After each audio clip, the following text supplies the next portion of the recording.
Lead India के सभी दर्शकों को भारत माता की जय, वंदे मातरम। दोस्तों, अभी हम आए हैं कैप्टन राकेश जी के पास। अभी बीएमसी इलेक्शन का सरगर्मी बहुत तेज हो गया, गर्मी बढ़ चुका है, हर लोगों के जवान पे अभी बीएमसी इलेक्शन का ही चर्चा हो रहा है। और हम इसी चर्चा के बीच में आज हम चर्चा करने के लिए आए हैं कैप्टन राकेश जी से। हम कैप्टन राकेश जी से हम जानेंगे कि आज इस बीएमसी इलेक्शन से पहले दिवाली आया और दिवाली के मौसम पे हर घर में मिठाई और नमकीन बांटा जा रहा है। उस मिठाई और नमकीन के बॉक्स के ऊपर लिखा है, एक है तो सेफ है, एक रहोगे तो सेफ रहोगे, कटोगे तो बटोगे। सर, इस तरह के नारा किसी पैकेट के ऊपर कितना जायज मानते हैं हम? देखिए, वो नारा लगाने के अलग अलग, नारे को देखने के और समझने के अलग अलग तरीके। अपनी तरफ से एक और नज़रिया आपको पेश करता हूँ।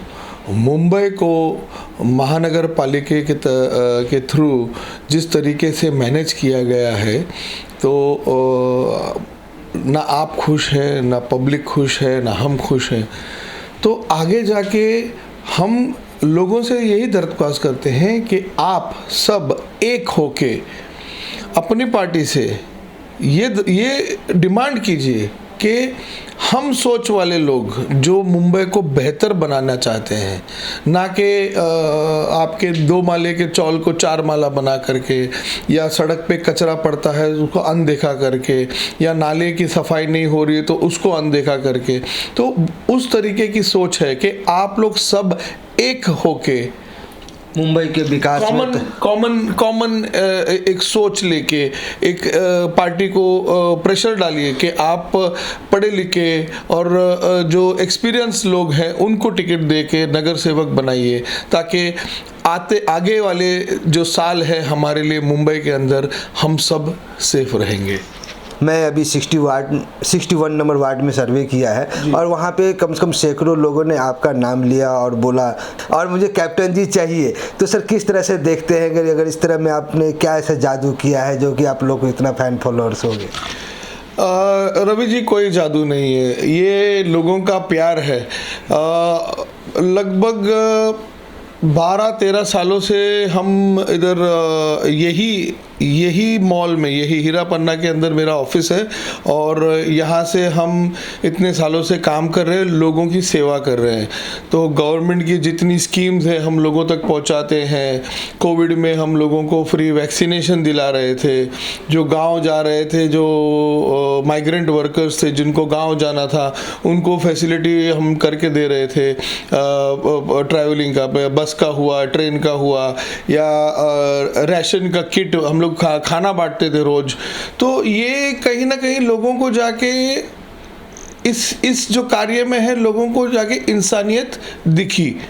अपनी खुद की जान की परवाह न करते हुए, सिर्फ मैं नहीं था, मेरे ऑफिस के जो टीम है, मेरे साथ जो टीम जुड़ी हुई है, वो लोग सब हमारे साथ उधर फील्ड पे उतर के काम कर रहे थे। तो क्या आप चाहते हैं कि इस बार आपको टिकट मिले और ये इलेक्शन में खड़ा हो?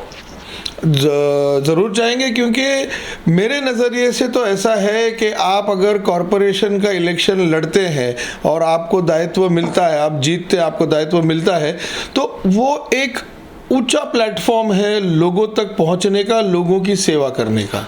सर, तो आप अगर जीत के आते हैं, जैसा पब्लिक आपके एक्सपेक्टेशन आपसे है, तो आप क्या क्या विजन लेके आएंगे, क्या क्या करने वाले उनके लिए?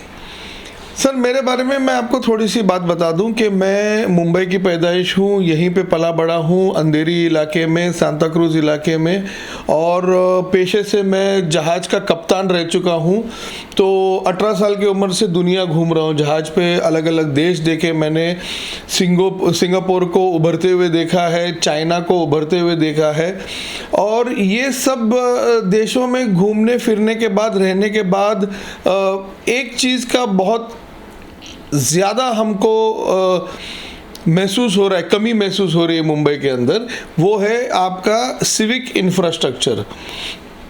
साफ सफाई हुआ है, पानी का सप्लाई हुआ है, नाले की सफाई हुई है, ये सब चीज़ें अगर हम इसको कंट्रोल में नहीं लाएंगे तो हमको मुंबई को सिंगापुर नहीं बनाना है, हमको मुंबई को दुबई नहीं बनाना है, हमको मुंबई को मुंबई बनाना है कि दुनिया में जाके मुंबई का एक नाम हो।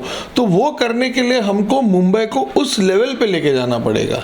सर, मुंबई को मैं भी बहुत ज़्यादा गौर से देखा है, लेकिन ये जो 61 वार्ड है और ये बैरम बाग जोगेश्वरी का वार्ड है, इस पे रोड पे कचरा, गटर, नाले, पानी सभी का समस्याएं अपार है और इस पे न किसी बीएमसी का अधिकारी का ध्यान जाता है, न यहाँ के किसी स्थानीय नेता का।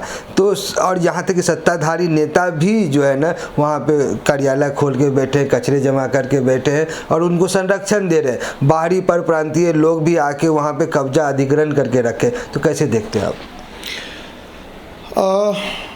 शुरू से शुरू करते हैं। पहली बात तो हम लोग जो यहाँ पे रहते हैं, चाहे वो स्थानिक लोग हो, मुंबई के रहीवासी हो या पर प्रांतीय हो जो मुंबई में आके अपनी रोजी रोटी कमा रहे हो, आप अपने घर के अंदर कहीं कूड़ा कचरा फेंकते हो क्या? नहीं ना। आपके पास जो कूड़ा होता है, बचा कुचा खाना होता है, वो आप जाके कचरे डब्बे में डालते हो।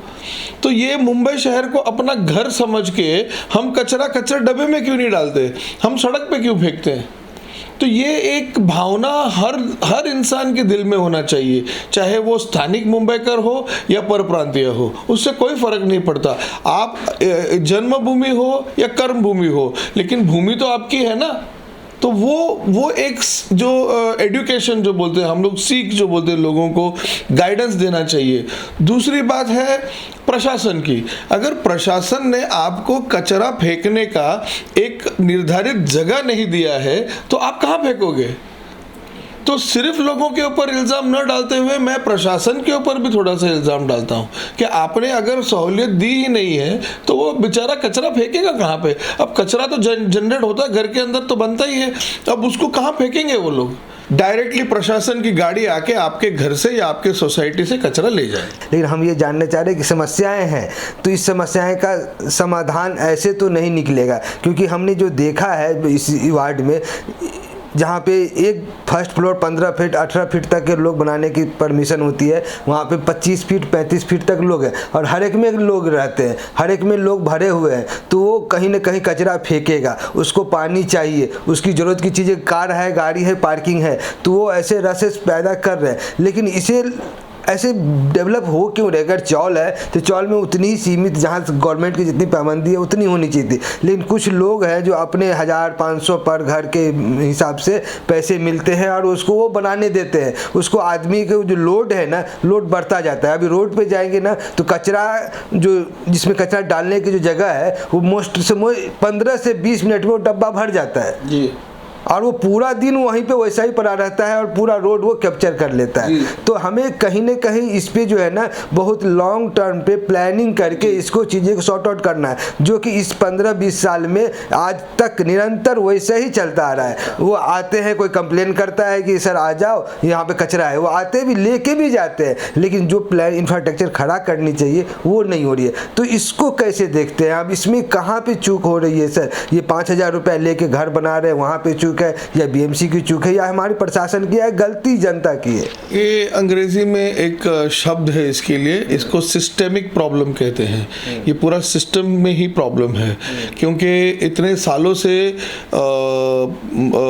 महानगर पालिका का जो प्रशासन है, जो कानून उन्होंने अमल करना चाहिए मुंबई के अंदर, वो किया नहीं है। वो बद से बदतर होते जा रहा है। तो वहीं पे अभी नई एक सोच आई है कि अगर हम प्रशासन के ऊपर कड़ी नज़र रखते हुए, आपको अगर नज़र में आया होगा कि ये जो नया गवर्नमेंट है वो प्रशासन के ऊपर अपना शिकंजा कसते जा रहा है कि आप कानून का उल्लंघन नहीं कर सकते। तो जहाँ पे भी आप देख रहे हो कि एडिशनल फ्लोर बनाया जा रहा है चौल के अंदर, गैर कानूनी है, तो वो गैर कानूनी बनता कैसे हो? तो दिन दहाड़े बनता है। इलीगल काम जो हो रहे हैं उनको नज़रअंदाज नहीं करने वाला इंसान चाहिए, जो इन चीज़ों को सीरियसली लेके इसके ऊपर एक्शन ले। सर इस बीएमसी इलेक्शन पे या फिर बीएमसी पे पूरी तरीक़ा से जो है ना, इस बीएमसी पे उंगली उठना तब शुरू हो गया बहुत ज़ोर शोर से जब देखा गया कि इस बारिश में पूरा रोड पे जल जमाव है, कचरा ऐसे फैले हुए हैं, गंदगी हो रही है, बीमारी की हालात हो गई है और वो लोग त्राही त्राही करने लगे जब रोड पे इस तरह से घर में जल जमाव, घर में अंदर पानी, रोड का पानी घर में आ गया। तो सर ये किसकी फेलियर माने हम? मैं वही तो बोल रहा हूँ आपको, इसको सिस्टेमिक फेलियर बोलते हैं कि प्रशासन बना है 10,000 लोगों के लिए और अब 1 लाख लोग रह रहे हैं तो प्रशासन उसको मैनेज नहीं कर पा रही है, क्योंकि उन्होंने आगे के बारे में सोचा ही नहीं है। ये तो अभी जो गवर्नमेंट आई है अब ये लोग सोच रहे हैं ना कि अमल भी कर रहे हैं कि कॉन्क्रीटाइजेशन कर रहे हैं, ब्रिज बना रहे हैं, आपके नाले उन्होंने वाइड बना के रखे, जो गटर है, ड्रेनेज। सर आने वाले दिन में हम आपको एज ए नगर सेवक देख सकते हैं क्या? देखने को मिलेगा? वो तो हमारी पार्टी और लोगों का प्यार है, बस उसके ऊपर निर्भर है। अगर लोग चाहते हैं कि मैं नगर सेवक बन के उनकी सेवा करूं तो मैं तो तैयार हूं। सर तैयार हैं? क्या आप तैयार हैं? हम बहुत जल्दी एज ए नगर सेवक के तौर पे अगर आपने चाहा तो हम ज़रूर बात करने आएंगे। बोलो भारत माता की जय, वंदे मातरम।